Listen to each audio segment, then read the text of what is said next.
Thanks for staying with us. Now, for college basketball fans, March is the most exciting time of the year. For me, it's also my birthday. Every year, 68 teams play in the NCAA tournament. 2 years ago, both the men's and women's team made the Final Four, but last year, Syracuse men's basketball didn't even make the tournament. It was a shame. And with the selection days coming up soon, we have Brittany here in studio to talk today with us about Syracuse chances at making the big dance. Is it going to happen? Well, unfortunately for Syracuse fans, the odds aren't in their favor.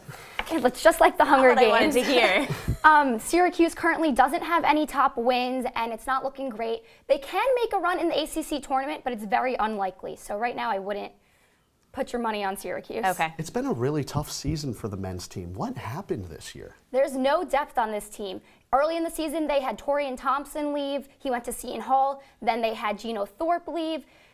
Who knows why? And then they had Howard Washington, who also left due to injury. If you look up right there, they have the best wins against Maryland, Virginia Tech, and Miami. That's no top 25 teams. You can't make the tournament without any of those wins. And then they had a few bad losses against Wake Forest, Georgia Tech, and Boston College. I think the difference this year for the men's team is the fact that they won some games on the road this year as opposed to last year. They couldn't get that done at all. Do you think that helps our chances at all?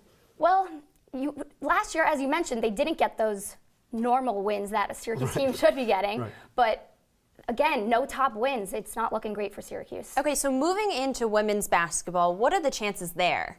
Definitely much better than the men. Okay. This week in ESPN's bracketology, they were predicted to be a 10 seed and play in Waco. So Syracuse has moved down in that because they did lose in the second round of the ACC tournament, but they are most likely going to be in the NCAA tournament. Anyone we should be looking out for on their team? Definitely, you can't talk about Syracuse women's basketball without Tiana Mungakahia. She leads the nation in assists, and she continues to lead the Orange in points and assists. She even set an ACC record for most assists in a single season. It's a very young team. So how far do you expect that they can go? If they make it, first of all. Yeah. That's definitely something to look forward to. I don't see them making a run to the championship or the Final Four as they did in the past, but they do have two top 25 wins, which the men don't, against Florida State and Duke. So they can make a little run in the tournament, but again, not a championship team caliber. Yeah, and that Virginia Tech loss the other day where they got outscored 29-5 in the final quarter, that was pretty interesting as well. I mean, you hope that they can keep their composure down the stretch. And hopefully fingers, toes, and everything you can cross. If we can't do it this year, hopefully next year.